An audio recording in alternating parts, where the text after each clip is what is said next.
सारा बुक तो कवर नहीं है, लेकिन हम कुछ एक बुक के जो मेन पॉइंट्स है जो मतलब मुझे बहुत बेस्ट लगे, तो वो मैं आपको आपके साथ शेयर करने वाली हूँ। मिनट। इकिगाई जो बुक है ना, जापानीज बुक है और जापानीज लोगों पे बेस्ड, उनकी जीवन शैली पे बेस्ड ये बुक लिखी गई है। राइटर ने उनकी जीवन शैली को पूरा जो स्टडी किया, उनके साथ रहे और ये देखा कि इनकी जिंदगी ये मतलब जापान में एक एरिया है, तो वहां के लोग ना बहुत लंबी लाइफ जीते हैं और लंबी और स्वस्थ लाइफ जीते हैं और बहुत खुश रहते हैं। तो उसने ढूंढा कि इसके पीछे वजह क्या है, क्या रीजन है ये लोग इतना हैप्पी, हेल्दी लाइफ को एंजॉय कैसे करते हैं। तो उन्होंने क्या है, उन्होंने देखा कि इनके पास ना जीवन जीने का एक कारण, एक वजह इन्होंने ढूंढा। मतलब ये पुस्तक हमें, ये जो बुक है क्या बताती है कि जिंदगी लंबी, खुशहाल और स्वस्थ जो जिंदगी होती है उसका रहस्य क्या है। उसका रहस्य अच्छा खाना, एक्सरसाइज, ये तो है, लेकिन इससे भी ज्यादा इम्पोर्टेंट आपके जीवन का उद्देश्य खोजना भी है। लाइफ का पर्पस क्या है, तो इसके बारे में जानेंगे और 10 मेन पॉइंट्स को कवर करेंगे यहाँ पे। तो यहाँ पे बुक ने ये बोला है कि आप सभी को, मतलब मुझे भी, हम सभी को अपना अकीगाय पता होना चाहिए। अकीगाय का मतलब होता है हर व्यक्ति के जीवन का एक उद्देश्य होता है। तो पता कैसे चलेगा जीवन का उद्देश्य क्या है? 4 प्रश्न खुद से पूछने हैं। आपको क्या पसंद है? आप किस काम में बहुत अच्छे हैं? और दुनिया को किस चीज की जरूरत है? और किस काम को करके पैसा भी मिलता है। फॉर एग्जाम्पल, मुझे जो है पेंटिंग करना पसंद है, मैं उस काम में अच्छी भी हूँ, बट हमें ये भी देखना है क्या इससे दुनिया का कुछ भला हो सकता है, समाज में हम कुछ कंट्रीब्यूट कर पा रहे हैं इस काम के थ्रू, और क्या इस काम से हमें पैसे भी मिल रहे हैं, है ना। सपोज पूरे घर की जिम्मेदारी अगर मेरे ऊपर है और मैं बस पेंटिंग करने में लगी हूँ, तो क्या उससे घर का खर्च चल सकता है? तो हमें अपने जीवन का वो एक ही गाइड ढूंढना है जो हमें पसंद भी है, उस काम में हम अच्छे भी हैं, दुनिया को उस चीज की जरूरत भी है, और वो काम करके पैसा भी आता है, ब्लेसिंग वाला पैसा आता है। अब यहाँ पे अगर हम बात करें एक वेलनेस कोच की लाइफ कैसी होती है, तो एक वेलनेस कोच के क्षेत्र में, मतलब स्वास्थ्य के क्षेत्र में, वेलनेस के क्षेत्र में ये चारों चीजें मिलती हैं। अगर तो वो फिटनेस फ्रीक है पर्सन, स्वस्थ रहना उसको बहुत पसंद है और स्वस्थ रहने वाली चीजों को वो सीखता भी है। दुनिया को स्वस्थ रहने की जरूरत भी लोग ढूंढ रहे हैं, लोग परेशान है अपने अनहेल्दी बॉडी से, लाइफ स्टाइल से, और वो काम करके जब लोगों की हेल्प करते हो तो आपको ब्लेसिंग के साथ पैसा आता है, तो ये किसी का एक बहुत अच्छा इकिगाई हो सकता है। सेकंड, बुक में हमें ये भी बताया गया है कि कभी भी रिटायरमेंट नहीं लेना है, हमेशा एक्टिव रहना है। मतलब कुछ लोग की थिंकिंग होती है ना, गवर्नमेंट जॉब है, अरे ठीक है 60 साल तक करते हैं, उसी समय तक स्ट्रगल है, बच्चे सेट हो जाएंगे, शादी वादी हो जाएगी, बच्चे भी अपना, शादी वादी बच्चों की हो गई, सेट हो गए, मैं रिटायर हो गया। अब रिटायरमेंट के बाद क्या? अगर उसके बाद भी हमारी लाइफ में हमने कोई उद्देश्य नहीं रखा, तो वो बंदे की जो लाइफ है ना, वो ना हेल्दी रहती है, ना खुशियां रहती है। वो अपने माइंड को मैसेज दे रहा होता है कि बस ठीक है, मेरी लाइफ तो यहीं तक थी, उसके बाद ना उसकी बॉडी इनएक्टिव हो जाती है। तो कभी भी ना रिटायरमेंट का नहीं सोचना है। तो जिन लोगों के पास जीवन का उद्देश्य होता है ना, वो उम्र बढ़ने के साथ और भी ज्यादा एक्टिव, और भी ज्यादा जवान, और भी ज्यादा फिट और स्वस्थ रहते हैं।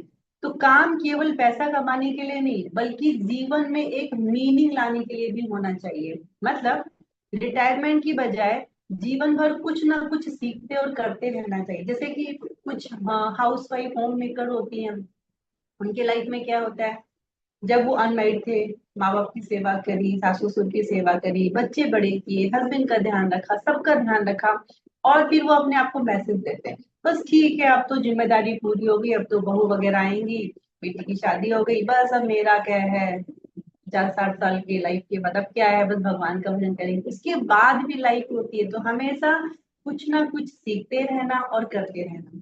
थर्ड, वेरी इंपॉर्टेंट, बुक में एक राइटर ने बहुत अच्छा मैसेज दिया है कि छोटी छोटी खुशियों का आनंद लेना है। मतलब कि जो खुशी होती है ना वो बड़ी उपलब्धि में नहीं होती, हम वेट करें। मतलब मुझे जाना है मनाली घूमने के लिए, ठीक है, तो मैं यहाँ से, मैं मतलब फैमिली के साथ पूरी तैयारी कर रही हूँ, जा रही सोच रही हूँ वहां जाएंगे ना, ऐसा करेंगे वैसा करेंगे, यहाँ घूमेंगे वहां रहेंगे, और रास्ते, मतलब वो जर्नी को एंजॉय नहीं किया। जर्नी में क्या रहा, जाम मिल गया, चैलेंज आ गया, गाड़ी खराब हो गई, गर्मी लग रही है, ये हो रहा है वो हो रहा है, कुछ भी ऐसा चैलेंज आ रहा है। तो आपको जर्नी को भी एंजॉय करना है। जर्नी को जब हम एंजॉय करके जाते हैं, छोटी छोटी खुशियों को जब हम आनंद लेते हैं, तो वो अमेजिंग जर्नी, अमेजिंग लाइफ हो जाती है। जैसे अभी हम लोग साथ में फ्रेश एंजॉय कर रहे हैं, कुछ टाइम के बाद शेक एंजॉय करेंगे। तो छोटी छोटी खुशियों का आनंद लेना परिवार के साथ, हर्बल लाइफ फैमिली के साथ, इस कम्युनिटी के साथ, ये बहुत जरूरी है। तो हमें जो है इन छोटी छोटी चीजों में अपनी खुशियों को ढूंढना है। चौथा, ये हमें हर एक स्पिरिचुअल गुरु सिखाते हैं। हर एक जो एक स्पिरिचुअल गुरु होते हैं ना, वो यही सिखाते हैं, अपने आप को वर्तमान में रखने की कोशिश करना। मतलब अगर मैं वर्कआउट कर रही हूँ तो मैं सिर्फ वर्कआउट ही कर रही हूँ, मैं फिजिकली मेंटली यहीं पे हूँ। मैं खाना बना रही हूँ तो मैं सिर्फ खाना ही बना रही हूँ, मैं कुछ बातें नहीं सोच रही हूँ, वो कितना भी इम्पोर्टेंट है। हम अगर अपने आप को वर्तमान में रख करके काम करते हैं ना, तो हमारे लाइफ में फोकस बढ़ जाता है। हमारे लाइफ में चीजें बिल्कुल सही तरीके से होने लग जाती है। हम अपने डिसीजन मेकिंग में ना बिल्कुल सटीक डिसीजन लेने लग जाते हैं। मतलब गलत रास्ते बहुत कम, गलत डिसीजन बहुत कम होते हैं लाइफ में, ना के बराबर होते हैं। अगर आप अपने आप को वर्तमान में जीना अगर आप सीख जाते हैं। बहुत से लोग क्या होते हैं, वो पिछली बातों में, उसने ऐसा बोला, ऐसा इंसिडेंट हुआ, उसने ऐसा किया, ये हुआ वो हुआ, पास्ट में जो हुआ उसका हम कुछ नहीं कर सकते, वो चीजें हो गई।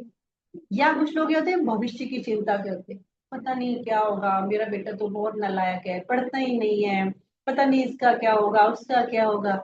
ना तो वर्तमान हमारे मतलब पास्ट हमारे हाथ पे, और ना भविष्य। भविष्य को बनाया जा सकता है वर्तमान में चीजों को बेहतर करके। जैसे मुझे 5 साल बाद अपनी बॉडी को और फिट और यंग बनाना है, मेरी बोन्स स्ट्रांग हो, स्किन अच्छी हो, मसल्स अच्छी बने, कोई दिक्कतें ना हो, उसके लिए चिंता करने की बजाय कि पता नहीं कोई दिक्कत हो गई, ये हो गया, मेरे को आज काम करना है, उसके लिए मैं 1 घंटा इस क्लब में देती हूँ, अपने खाने पीने का ध्यान रखती हूँ। मतलब मैं आज जो वर्तमान में कर रही हूँ, उससे मेरा भविष्य और अच्छा होने वाला है, हेल्थ वाइज। ओके, इकिगाई हमें क्या सिखाती है कि वर्तमान के पल को अच्छे तरीके से जीना, आज पे फोकस करना, इससे आपकी जो प्रोडक्टिविटी है वो बढ़ेगी। फिफ्थ वेरी इंपॉर्टेंट, बुक हमें ये भी बताती है अपने संबंध अच्छे बनाएं। क्योंकि हमें देखो सामाजिक प्राणी है, सोशल एनिमल है ना। तो समाज में जब हम रहते हैं तो हमें अगर एक लंबी और खुशहाल जिंदगी, तो हमारे पास अच्छे रिश्ते होने चाहिए। वो पारिवारिक भी हो सकते हैं, हमारे अच्छे फ्रेंड सर्कल होने चाहिए, सकारात्मक लोगों के हम साथ रहें, ये बहुत जरूरी है। जब हम पॉजिटिव लोगों के साथ रहते हैं ना, उससे स्ट्रेस बहुत कम हो जाता है। आप फील करते होंगे, आप फील करते होंगे कि जब आप अपने कोच से बात करते हैं कितना अच्छा लगता है। मतलब ऐसा लगता है कि बहुत कुछ था ना दिल में, वो मतलब हल्का हो गया है ना। कोच आपको, क्योंकि वो एक पॉजिटिव अपने आप को कैसे रखता है, वो बहुत सारी बुक्स पढ़ता है, वो अच्छे अच्छे लोगों को सुनता है, अपने आप को पॉजिटिव रखता है। तो आप जिस लोग की एनर्जी के साथ कांटेक्ट में आते हैं, आपको उससे वैसी ही एनर्जी मिलेगी। ओके, सिक्स्थ वेरी इंपॉर्टेंट कि तनाव को बहुत नियंत्रण में रखने की जरूरत है। लगातार आज के टाइम पे जो लोगों को दिक्कतें हो रही है ना, वो साइकोसोमेटिक प्रॉब्लम, उनको मतलब सोच से बीमारियां पैदा हो रही हैं। सोच से, सोचो, सोचने से भी लोगों को बीमारियां होती हैं। और ये साइंस ने प्रूव किया है, लंबे समय तक अगर अपने अपने मन में कोई चीज रखी है, वो बॉडी में किसी भी पार्ट में एक बीमारी का रूप ले लेती है। ओके, तो तनाव को जितना हो सके अपने वो हमें नुकसान ना पहुंचाए, इसके लिए उसको हमें कंट्रोल में रखने की जरूरत है। ये हमारे बॉडी को भी नुकसान पहुंचाता है और हमारे माइंड को भी डिस्टर्ब करता है, मानसिक शांति खो जाती है। तो तनाव कम करने के तरीके क्या क्या हैं? सबसे बढ़िया, आप योगासन कर सकते हैं, एक्सरसाइज कर सकते हैं, अगर आप कर सकें तो ध्यान भी लगा सकते हैं। लंबे समय तक नहीं लगेगा, लेकिन अगर आप थोड़ी सी शुरुआत करें ना, कोई भी काम शुरू करने के पहले आपको बेबी स्टेप लेके चलते हैं तो वो काम आसान हो जाता है। ध्यान कर सकते हैं, वॉक कर सकते हैं। अच्छी नींद लेना भी तनाव को कंट्रोल करने में बहुत ज्यादा हेल्पफुल होता है। और जब ये सारी चीजें आप थोड़ा थोड़ा करना शुरू करते हैं, आप कुछ दिन के बाद, मतलब पहले 21 डे का गोल लेना है, और आप 1 महीने के बाद फील करेंगे कि आपका स्ट्रेस काफी हद तक आप मैनेज करना सीख गए हैं। ओके। 7, राइटर क्या बोलते हैं कि जापानीज लोग जो है ना वो 80% तक ही खाना खाते हैं, मतलब कि पेट को ना पूरा यहाँ तक फुल नहीं करते, ओ बहुत टेस्टी बना है, पूरा खाते जा रहे हैं, खाते जा रहे हैं, खाते जा रहे हैं। तो जापान के जो ओकिनावा के लोग होते हैं ना, उनका एक बहुत अच्छा नियम है। नियम क्या है? हारा आची बू। इसका मतलब क्या होता है? 100% तक अगर हम अपने खाने को पूरा पेट तक भरते हैं, उससे पहले बंद कर देना। अगर नहीं करते हैं, अगर करते हैं तो इससे हम बहुत सारी बीमारी से बच सकते हैं, और सबसे इम्पोर्टेंट, मोटापा हमसे बहुत दूर रहेगा। तो 100% यहाँ तक खाने की बजाय 80% तक ही अपने पेट को फुल करें, 20% खाली रखें। ओके। 8, जो आप सबका फेवरेट है, नियमित रूप से व्यायाम करें, एक्सरसाइज करें। देखो, घंटों घंटों ना वो जिमों में, पार्कों में दौड़ना वो ज्यादा बेनिफिट नहीं देता, बजाय कि हमें एक फिक्स दिनचर्या को फॉलो करना चाहिए। जैसे कि हमने ये जो क्लब का एक सिस्टम बनाया हुआ है, ये बिल्कुल साइंस बेस्ड है कि आपको डेली मानसिक शांति के लिए इतने, ये मिनिमम है, इससे मैक्सिमम आप कर सकते हैं। आपको लगता है मैं थोड़ा ज्यादा स्ट्रेस लेती हूँ, तो आप थोड़ा सा मेडिटेशन अलग से ज्यादा कर सकते हैं, आप ध्यान ज्यादा कर सकते हैं, आप प्राणायाम कर सकते हैं। ओके। आपको लगता है कि आपको बेली फैट ज्यादा है, तो आप कोर वर्कआउट दिन में 1-2 बार अपने कोच से पूछ सकते हैं, स्ट्रेचिंग वगैरह बढ़ा सकते हैं। लेकिन मिनिमम 1 घंटा खुद के लिए जरूर निकालें। आप वॉक करें, एक्सरसाइज करें, आप गार्डनिंग कर सकते हैं, योग कर सकते हैं। तो ये जो एक्टिविटी है ना, ये हमें एक्टिव रखती है। ओके। 9, वेरी इंपॉर्टेंट, सीखना कभी बंद ना करें। जो लोग लगातार सीखते रहते हैं ना, उनका दिमाग भी एक्टिव रहता है। तो इसके लिए क्या करें? अच्छी अच्छी बुक्स पढ़ें, जिस भी लैंग्वेज में आप कंफर्टेबल हैं, हिंदी, इंग्लिश, या आपका कोई रीजनल लैंग्वेज भी हो सकता है। नई नई स्किल्स को सीखें, अच्छी बातों को जानें। तो सीखना हमें कभी भी बंद नहीं करना है, हमेशा एक बच्चा हमारे अंदर होना चाहिए। Okay. Last, very important, flow state में काम करें। फ्लो स्टेट क्या होता है? फ्लो स्टेट वो स्थिति होती है जब आप किसी काम में इतना डूब जाते हैं कि आपको समय का पता ही नहीं चलता। इससे जब हम फ्लो स्टेट में काम करते हैं, तो हमारी जो प्रोडक्टिविटी है वो बढ़ती है। हम कोई भी काम करते हैं ना, उसका बेस्ट टू बेस्ट रिजल्ट आता है। खुशियां बढ़ती हैं लाइफ में, सबसे पहले खुशी यहाँ बढ़ती है। फिर जब यहाँ बढ़ती है तो हमारे आसपास भी हैप्पीनेस, क्योंकि जो हमारे अंदर जैसी जिंदगी हमने सोची है या फील करते हैं, वैसी ही लाइफ बाहर रिफ्लेक्ट करती है। ओके।